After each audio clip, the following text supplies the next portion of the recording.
Hello दोस्तों, नमस्कार, good morning, जय हिंद। आप सभी का स्वागत है मोबाइल पाठशाला के यूट्यूब चैनल पे।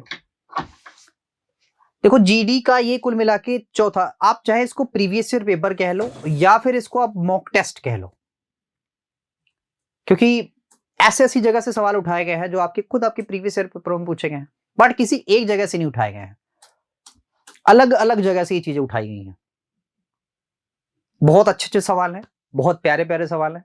कोशिश यही है कि 20 में से अपने पेपर में आप कम से कम 12, कम से कम 12 और ज्यादा से ज्यादा आप 20 क्वेश्चन अटेम्प्ट करके आए। सही करके आए, अटेम्प्ट नहीं, सही करके आए। कोशिश यही है, क्योंकि अगर आप, मैं जीडी के बच्चों की बात कर रहा हूं, अगर आप 12 क्वेश्चन भी मैथ्स आप सही कर लेते हैं तो भी सिलेक्शन हो जाता है, क्योंकि अदर सब्जेक्ट में भी आपका मार्जिन वो थोड़ा सा बढ़ता जाता है।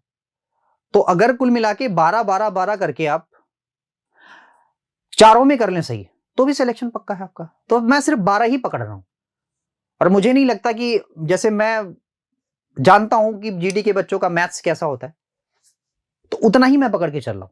और अगर आपने 15 सही कर दिया तो भाई सब कोई रोक नहीं सकता आपका सिलेक्शन फिर। ठीक है, तो स्टार्ट करते हैं आज का सेशन, आज के मोटिवेशन कोट के साथ। स्टार्ट करिए फटाफट। वैसी मेहनत ही क्या जिसमें सपने मजबूर ना हो जाएं पूरा होने के लिए। तो मेहनत ऐसे करो ना कि मतलब जो आपका लक्ष्य है खुद आप तक चल के आ जाए। समझ रहे हैं? और ऐसे बहुत सारे बच्चों को मैंने देखा भी है कि रात, देखो एक चीज बताओ तुम्हें, दिन भर तो सारी दुनिया उठ के काम करती है, लेकिन सफल वही होता है जो रातों को यूटिलाइज करता है। अब ये नहीं कि रात को आप बैठ के मूवी देख रहे हो, यूटिलाइज तो कर ही रहे हो, जग तो रही हो। नहीं, ऐसा नहीं है। रातों को यूटिलाइज करिए और एक अपने पढ़ाई का एक ड्यूरेशन फिक्स करिए कि मुझे रोज इतने घंटे पढ़ना है। अगर इतने घंटे पढ़ना है तो उससे हमें कोई हिला नहीं सकता है। उतना पढ़ के आइए, और चाहे जब पढ़िए। ये नहीं मैं कह रहा कि दिन में पढ़िए, रात में पढ़िए, सुबह पढ़िए, कभी भी पढ़िए। आप एक टाइम ड्यूरेशन फिक्स कर लीजिए, एक ही घंटे का टाइम दीजिए। मैथ्स में आप 2 घंटे दे सकते हैं, क्योंकि मैथ्स में सॉल्यूशन लेना होता है। मैथ्स में 2 घंटे दीजिए। बाकी अगर हर सब्जेक्ट को अगर आप एक ही घंटे दे रहे हैं तो आप देखिए महीने भर में आपकी तैयारी पक्की हो जाती है। हालांकि आपके एग्जाम भी आ रहे हैं, जल्दी स्टार्ट होने वाले हैं, तो ये बहुत हेल्प करेंगे आपको। ठीक है, ये सवाल है, जैसे इस सवाल को देखिए, आपसे कह रहा है कि स्टॉपेज को छोड़कर एक बस 60 किलोमीटर पर घंटे की चाल से, स्टॉपेज सही तो उस बस की चाल 48 किलोमीटर पर घंटा है। कहता है कि बस प्रत्येक घंटे कितने मिनट के लिए रुकती है। तो सिंपल सी बात है, इन दोनों का डिफरेंस ले लेना, 12 आपका आंसर है। कुछ भी नहीं करना इसमें, कुछ करना ही नहीं था इसमें। बात है समझ में? अगले सवाल को देखो, कुछ नहीं था। एक्स एक कार्य को 1/4 भाग को, देखो मैंने ये सिखाया आपको कि जैसे ही 1/4 दिखे आप एक भाग को समझ लेना कि एक्स टोटल काम को इस 4 का इसमें गुणा कर देना। 12 दिन में करता है। सेम काम वाई के साथ करिए, 24 दिन में। एक्स वाई मिलकर 6 दिनों तक कार्य करते हैं। अच्छा जी, तो टोटल काम हो जाएगा 24,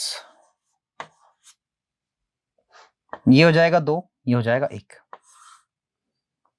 3 क्षमता से ये 6 दिन काम किए, तो कुल मिला के 6 या 18 काम हो गया कंप्लीट। अब दोस्त बचा कितना है? सिर्फ 6 काम, सिर्फ 6 काम बचा हुआ है। आपसे कह रहा है ये जो 6 काम है ना, ये जो 6 काम है, ये जेड अकेला 8 दिन में कंप्लीट कर देता है। 8 दिन में कंप्लीट कर देता है। तो मैं अगर ये बोलूं कि ये 6 कुल काम का कितना भाग है, तो 24 से भाग कर लो, तो 6 चौका 24, 1/4, यानी 1/4 भाग ये 8 दिन में कंप्लीट कर रहा है दोस्तों। एक भाग कितने दिन में कंप्लीट करेगा? 8 चौका 32 दिन में। कब भैया? ये 32 दिन में। आपसे क्या पूछा है? आपसे पूछा ये है कि y और z एक साथ कार्य करें तो वे उसी कार्य को पूरा करने में कितना समय लेंगे। y और z एक साथ कार्य करें, तो मेरे दोस्त एक बात बताऊं आपसे कि अगर आप z की क्षमता यहां से निकालना चाहते हैं या एक नया एलसीएम लेना चाहते हैं तो भी ठीक है भाई, है जी, सही है। तो 32 तियां हो जाएगा दोस्त 96, 96 के। अगर आप चाहें तो कर सकते हैं। अब आप एलसीएम लेंगे तो उसका 3 हो जाएगा और इसका 4 होगा, तो 4 3 मेरे दोस्त हो जाएगा 7 के। समझ रहे हैं?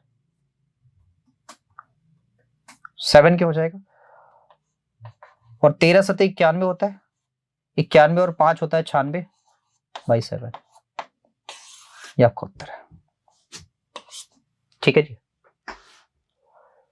अगले सवाल चलते हैं, अगली सवाल की तरफ। एक दुकानदार ने 26,000 का माल खरीदा, उसे 40% माल को 3% लाभ पर बेचा, लेन देन में 25% का लाभ प्राप्त करने के लिए। देखो बड़ा ही सिंपल सवाल है। 40% का मतलब ये होता है ना कि 2/5, 2/5, यानी अगर टोटल कुल मिला के 2 यूनिट हमने बेचा तो टोटल माल था 5 यूनिट। पता ही समझ में, टोटल माल कितना था 5 यूनिट। तो 3 को कह रहा है कि कितने लाभ पे बेचेगा, यानी ये शेष वाले को। तो 2 वाले को मैंने 3% लाभ पे बेचा। 3% है कि 30% है? 3% होगा, चलो जाने दो। ठीक है, अब जो होगा वो तो देखा जाएगा। टोटल यानी कि टोटल को हम यहां लिखेंगे, आपको पता है। ठीक है, कह रहा है कि शेष को यानी इस वाले को कितने लाभ पर बेचा, ये सवाल में कह रहा है। तो आप जानते हैं इन दोनों का डिफरेंस यहां आएगा, ये बनेगा 22 के। तो 3 यूनिट बराबर दोस्तों हो गया 22 के। 1 यूनिट बराबर 22/3 के। तो 2 यूनिट बराबर हो जाएगा 44/3 के। ठीक है, काटो भाई। तो ये हो जाएगा, या अब सीधे जोड़ दो यार, क्या करना है, 25 जोड़ दो इसमें। ठीक है ना, तो कितना करेंगे भाई? देखो एक तो 11 तियां 33, 3 1 कम 3 हुआ, ठीक है, और 3 चौका 12, 14 हुआ। तो 14 इसमें जोड़ा तो कितना आएगा दोस्त? 5 4 9 39 कहीं पे है सर? नहीं दिख रहा है। तो 39 कहीं पे नहीं दिख रहा, तो यही तो समस्या है। यहाँ पे डॉट लगाओ, आई मीन पॉइंट लगाओ, और 3 छक्के 18। तो ऐसे कुछ यहाँ पे 2 यूनिट की वैल्यू आ रही, समझ रहे हैं?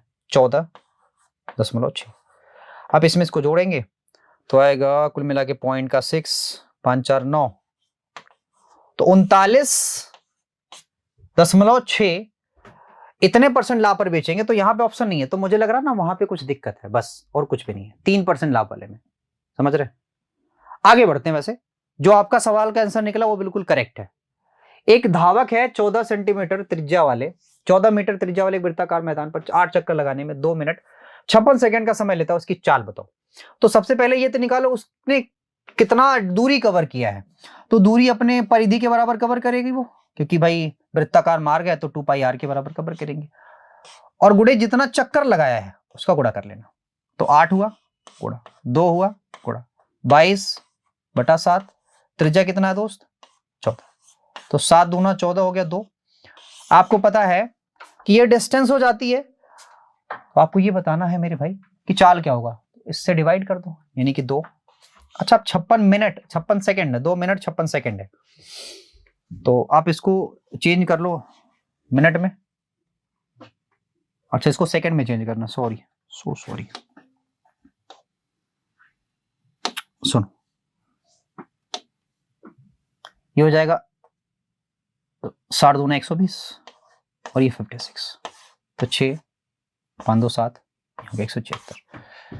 तो 176 से भाग दे दो, तो 22 से काटो तो हो जाएगा 22 अट्ठे, है ना? ठीक है, 8 से ये भी कट जाएगा, बचेगा क्या सर? 2 दूना 4, सिर्फ 4 मीटर पर सेकंड आ रहा है आंसर। ठीक है, आसान है, कोई भी बच्चा कर सकता है। सबसे पहले ऑफ को हटाओ, ऑफ को गुणा करेंगे तो आप जानते हो यहाँ प्लस आएगा 5, यहाँ 25 हो गया। फिर अब डिवाइड करो, पहले गुणा करके फिर डिवाइड करना, माइनस। यहाँ पे कुछ नहीं है तो 13/5 कर लो, माइनस 3 दूना 6/3। पहले गुणा करके फिर डिवाइड, क्योंकि ऑफ को पहले सॉल्व करना है। तो 5 × 5 = 25 हुआ।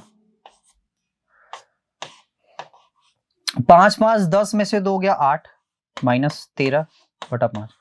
तो कुल मिला के जो आंसर बनेगा वो मुझे दिख रहा है 27/5 के, 27/5 के। हाँ जी। अगला नेक्स्ट, x पर 8.5% वार्षिक दर से 12 वर्षों में प्राप्त साधारण ब्याज समान राशि पर समान ब्याज दर से 45 वर्षों में 45 वर्षों में 45 वर्षों में प्राप्त मिश्रधन से इतना कम है। भाई सवाल रीचेक करना पड़ेगा इसको। 45 वर्षों की कहानी हमें नहीं, ये तो हो ही नहीं सकता। 45 वर्ष का हम कहां कैलकुलेट कर पाएंगे इतना जल्दी, है जी। इसको जरा रीचेक करना पड़ेगा। तो इसको बस रेड से मार्क लगा लो, रेड से मार्क लगा लो। इसको हम नेक्स्ट सेशन में चेक करेंगे, ठीक है। रेड से मार्क लगाओ इसको। नेक्स्ट देखो, ये अच्छा सवाल है, हालांकि ये आपके एग्जाम में नहीं पूछा जाएगा डेफिनेटली, मैं श्योर आज से कह दे रहा हूं, ये नहीं पूछा जाएगा। एक चुनाव में 2 उम्मीदवार, हालांकि देख लो आप, 2 उम्मीदवार है, चुनाव लड़ रहे हैं, 48% वैध वोट मिले। तो 48 देखो 100 कुल मिला के टोटल अगर वोट रहे होंगे, तो इसने माना है कि सब की सब वोटिंग हुई, लेकिन इसमें से सिर्फ 48 वोट क्या हुए, ये वैलिड मिले, ये वोटिंग सबकी हुई थी। कह रहा उसके प्रतिद्वंदी को 34% वोट मिला। तो सिंपल सी बात है, एक को 34% अगर वोट मिला तो दूसरे वाले को कितना मिला होगा, 66, है जी। अगर पहले वाले को 34% मिला तो दूसरे वाले को 66 मिला, और यही तो विनर था। तो आपसे कह रहा है वह 21,000 वोटों से चुनाव हार गया। अच्छा, ये चुनाव हार गया, तो बताओ कितने वोट से चुनाव हार रहा। पहले तो ये देखो कितने परसेंट से हार रहा है, ये देख लो। तो ये हो गया 32%। 32% वोट से चुनाव हार रहा है। लेकिन किसका 32%? वैलिड वोटों का, यानी 48 का 32%, कितने ही वोट से वो चुनाव हार रहा है, ठीक है जी। और ये बराबर है 21,000। आपसे क्या पूछा है, बाकी वोट अवैध थे। चलो ठीक है, देख लेते हैं। वैध वोटों की संख्या बताओ। वैध वोटों की संख्या यानी कि आपको सिर्फ 48 यूनिट की वैल्यू बतानी, यही की वैल्यू बतानी, बाकी कुछ भी नहीं करनी। तो इसी को सॉल्व कर दो, इसमें क्या दिक्कत है। 48 यूनिट की वैल्यू चाहिए, तो 21,000 बटा 32 गुणा 100। हालांकि कैलकुलेशन थोड़ा सा फालतू लगेगा, तो आप यहां कर दोगे 25 करोगे, 25 चौका 100, ठीक है। और 4 8 32, ठीक है। अब इसका गुणा कर लो 8 से, मैं सीधे काटूंगा।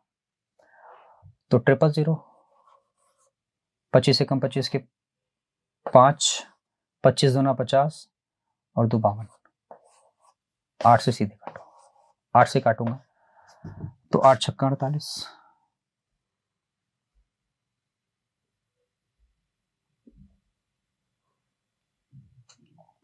वैध वोट ही पूछ रहा है ना, वैध है। अब वैध वोटों की संख्या ठीक तो है, ऑप्शन में दिक्कत होगा। 6 8 48 होगा, ठीक है। 48 और 4 52 हुआ, 45 हुआ, 6 7 42 हुआ। यहां कितना बचा दोस्त?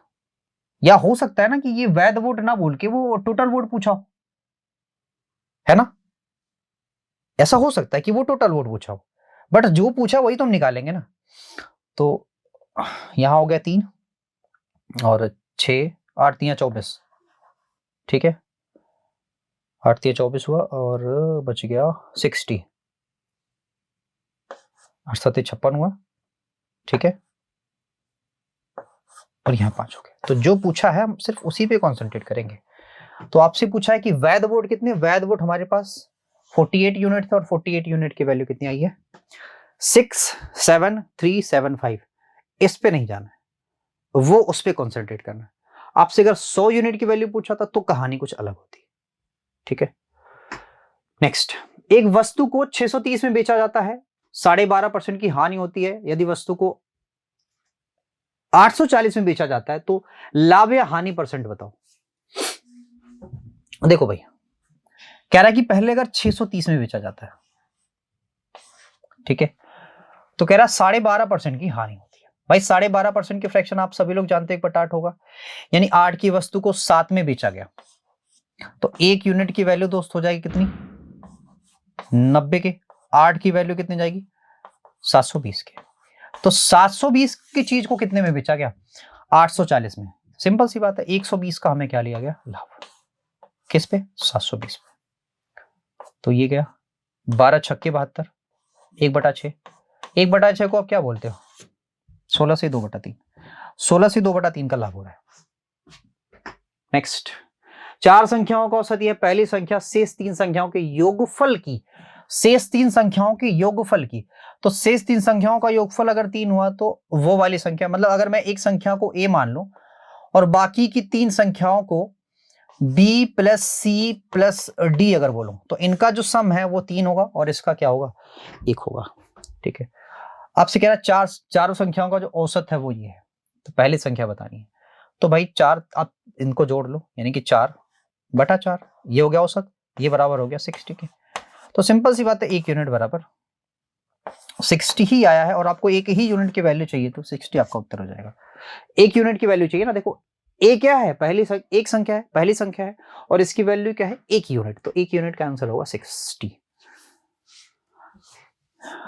ऐसे सवालों में कोई दम नहीं है, बस पढ़िए और करते जाइए। एक पर्स कह रहा है 99 में 10% के लाभ पर बेचा गया, इसे 72 रुपए में बेचा गया होता तो लाभ या हानि का प्रतिशत क्या होता। कह रहा 99 में 10% प्रॉफिट में बेचा गया, तो सिंपल सी बात है कि 10 की चीज आप इसको फ्रैक्शन बनाओगे तो आएगा 1/10, यानी 10 की चीज को 11 में बेचा गया तो 99 हुआ, 1 यूनिट की वैल्यू 9 हो जाएगा, तो 10 यूनिट की वैल्यू होगा 90। अब 90 की चीज बेचा गया 72 में, है ना, तो 18 का क्या आ गया भाई, लॉस हुआ किस पे, 90 पे, 18/95, 20% आपका उत्तर हो गया। 20% का लाभ नहीं है, 20% की हानि है। अबे लाभ कहां होगा, और ये ऑप्शन में, अरे यार इतना गलती कहां से ऑप्शन में हो गया है, ये 20% की हानि लिखो, इस पे हानि लिखो। नेक्स्ट, कह रहा 2 अभाज्य संख्याओं x और y,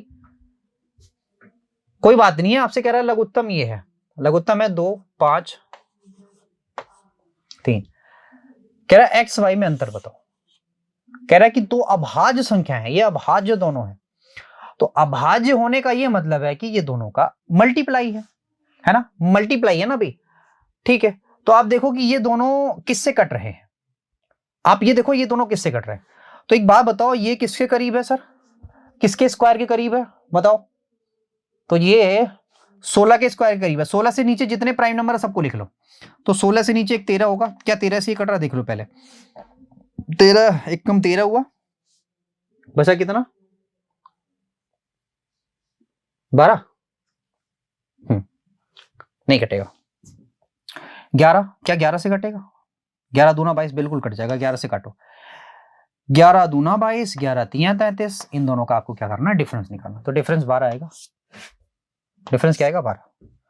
ठीक है, आसान था। नेक्स्ट, एक विक्रेता अपने ग्राहक को 15% की छूट देता है और फिर 90% का लाभ प्राप्त करता है। 15% का छूट, 90% का लाभ। मैंने आपको बार बार बताया कि ये वाला फॉर्मूला आप भूलिए मत, एसपी है, सीपी है क्योंकि अगर नहीं भूलेंगे तो कुछ पा जाएंगे, अगर भूल जाएंगे तो कुछ भी नहीं मिलेगा। बस इसी पे लगाना आपको, एमपी निकालना है। तो भैया ये आपका है 850, प्रॉफिट कितना होता है 10, तो हो जाएगा 110, डिस्काउंट कितना दिया जाता है 15, 85 से 85 गया तो 1100 आपका उत्तर हो जाएगा, है ना, इधर जाएगा 1100। कह रहा है ये 3 से विभाजित है तो आपको P प्लस Q का न्यूनतम मान बताना है। P प्लस Q का न्यूनतम मान बताना है, तो जहां जहां 9 या 9 का मल्टीपल बने वहां काट लो। देखो ये कट गया 9, 7 5 12, देखो ये भी कट गया, 8 5 दोस्तों 13 होता है, 8 5 क्या होता है दोस्त, 13 होता है, लेकिन 13 में जो 12 है वो 3 से कट जाएगा, लेकिन प्लस का 1 बचेगा भी, तो P प्लस Q और प्लस 1 ये 3 से कब कटेगा, जब इन दोनों की वैल्यू मिनिमम 2 मिनिमम 2, तभी तो 2 और 1 3, 3 से 3 कट जाएगा। आसान था कि नहीं। हेडफोन के एक जोड़े का अंकित मूल्य 1600 है, इसको 1450 में बेचा जाता तो छूट बताना है। तो भाई साहब बताओ, इतने की चीज को इतने में बेचा तो हमने कितने रुपए का डिस्काउंट दे दिया? 150 का। अब 150 का डिस्काउंट दिया 1600 पे, इसी पे तो दिया थोड़ा सा, तो 16 से काटोगे, 16 नवा 144, 16 नवा 144, बचा कितना दोस्त? 144 हो गया 6, 60 हो गया, तो 16 3 48, 16 3 48, तो 9.38 ऐसे समथिंग करके कर लो, उत्तर तो आपको दिख ही रहा है ना। अगला कह रहा है कि 220 231 भुजाओं वाले एक त्रिभुजाकार मैदान का क्षेत्रफल एक वृत्ताकार मैदान के क्षेत्रफल के 15 गुने के बराबर है। अच्छा जी,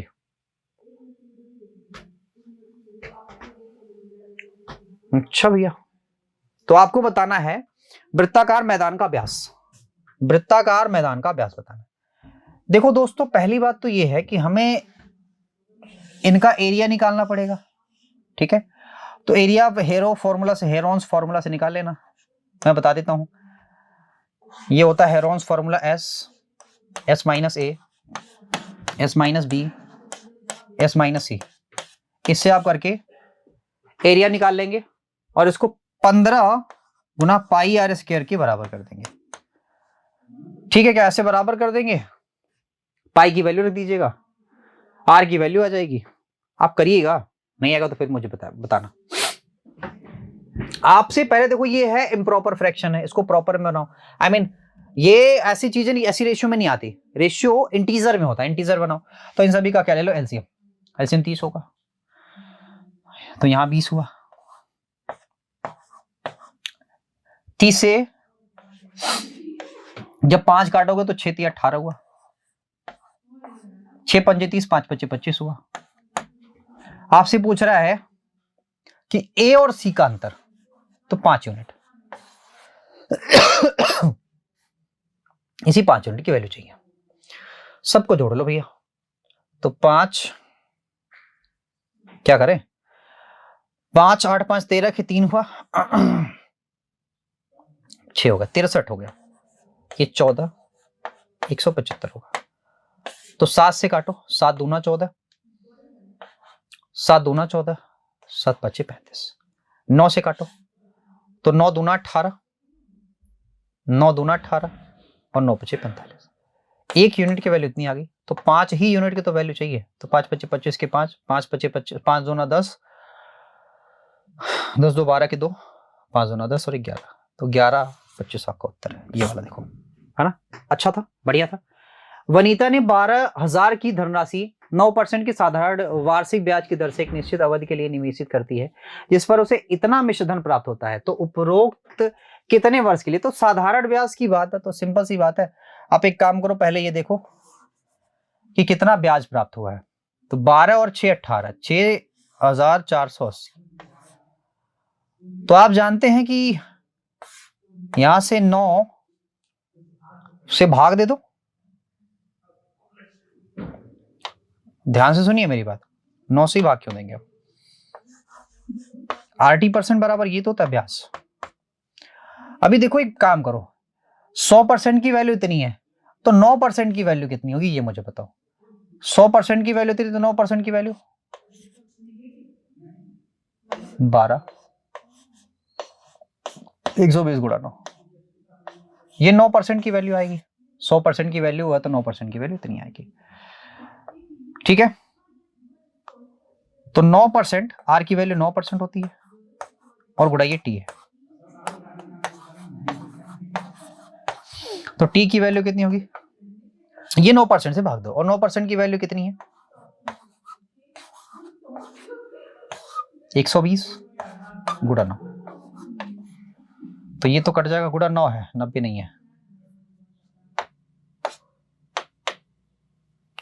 तो ये तो कट जाएगा। तो 12 तियां 12 पंजे 60, 12 चौके 48, 9 छक्का 54, तो 6 आपका उत्तर है, ठीक है। ये मॉक टेस्ट है तो जल्दी जल्दी होगा, इसमें कोई टेंशन मत लीजिएगा आप। कह रहा है कि दो संख्याओं में से पहली और संख्या दूसरी संख्या की 3/4 है। तो दूसरी संख्या की 3/4, दूसरी ये होगा तो पहली। 3/4 का मतलब ये है कि अगर दूसरी वाली 4 हो तो पहली वाली कौन होगी? 3 होगी, ये बोला गया। यदि दोनों संख्याओं के व्युत्क्रमों का औसत ये रहा, यदि व्युत्क्रमों का औसत ये रहा, भाई व्युत्क्रम का मतलब क्या है? 1/, ऐसे करके। तो इनका औसत का मतलब क्या? इन दोनों का जोड़ बटा 2। तो इन दोनों को जब जोड़ोगे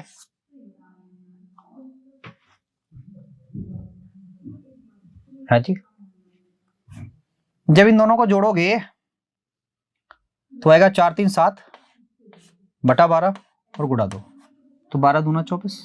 कह रहा ये बराबर होगा 7 48 के। ठीक है, तो 7 से 7 गया, 7 से 7 गया, 24 दूना 48 के, 1 की वैल्यू 2 के बराबर। तो आपसे पूछा पहली संख्या क्या होगी? भाई सब पहली संख्या आपने 3 माना था ना, तो 1 यूनिट की वैल्यू 2 आई है, तो 3 की वैल्यू 6। ठीक है, अगला नेक्स्ट कह रहा है कि ये कॉलेज है ECE, मैकेनिकल सिविल इंजीनियरिंग के लिए आवंटित सीटों की संख्या इस अनुपात में है, सीटों की क्रम से वृद्धि प्रस्तावित है, तो बढ़ी हुई सीटों का अनुपात क्या होगा? भाई सब बड़ा आसान है, आप इसको एक काम कर लो, 300 ले लो, ठीक है, या 30 ही ले लो, छोड़ो कहानी, 30 ले लो, 30 ले लो। अच्छा ये क्या कह रहा है? बढ़ी हुई सीटों का अनुपात, बढ़ी हुई सीटों का अनुपात बताना है।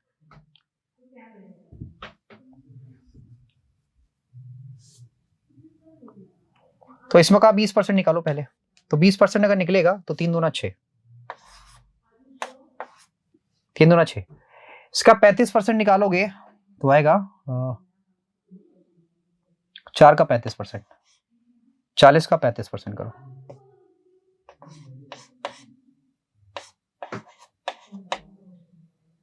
35 दूना 70 तो आया 7 के। ठीक है, और ये क्या हुआ? 44, तो 50 का 44, तो 50 का 44, 50 का मतलब 1/2 यानी 22। ठीक है, अभी इनको जोड़ दो, एक काम करो, तो 6 30 और 6 36 हुआ है ना, और 7 का 40 में जोड़ोगे तो 47 होगा। ये दिया क्या है मुझे समझ नहीं आ रहा। कह रहा है कि सीटों वृद्धि प्रस्तावित है, बड़ी सीटों का अनुपात क्या होगा? तो ऐसा कहां आ रहा है? अगर ऐसे मैंने कर दिया तो ये अनुपात कुछ अलग ही आ रहा है, बड़ी सीटों का अनुपात ये वाला। इसको छोड़ो, इसको देखते हैं बाद में। कह रहा है एक गोले की त्रिज्या ये है, गोले को पिघलाकर इतने सेंटीमीटर का तार बनाया जाता है, तार की लंबाई बताओ। तार जो होगा बेलनाकार होगा, तो बेलन का आयतन जो होता है वो πr²h होता है, बराबर गोले का आयतन होगा। गोले का आयतन क्या होता है? 4/3 पाई r1³। ठीक है जी, तो पाई से पाई कैंसिल आउट हो जाएगा, ये आप r' जो भी मानना मान लो। गोले की त्रिज्या कितनी है दोस्त? यहां रखनी है, तो हो जाएगा 4 गुणा 6 गुणा 6 गुणा 6/3। आपको क्या चाहिए? लंबाई, और ये पता है आपको इतने सेंटीमीटर का वो है, तो 2 बार ये r² 2 बार नीचे कर दो, तो 0.4 गुणा 0.4, बस इसी को आप सॉल्व कर दो। तो देखो भाई, एक सेकंड देखो, आप जानते हो कि ये अगर डेसिमल हटेगा, ये वाला डेसिमल, ठीक है, तो 00 ऊपर आ जाएगा। ठीक है, सिंपल सी बात। अब देखो 3 चौके 12 है ना, 3 चौके, या 4 से 4 काट दो, ठीक है, और 2 से इसको काटोगे तो 2 यहां आएगा और 3 यहां हो जाएगा, और 3 दूना 6 ये कट जाएगा, तो 6 × 18 आपका 1800 सेंटीमीटर ही आ गया तार की लंबाई।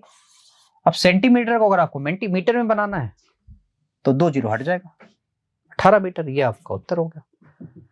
ठीक है, तो आज इस सेशन में इतना ही रखेंगे, मिलते हैं आपसे अगले लेक्चर में। Thank you very much, bye bye, take care.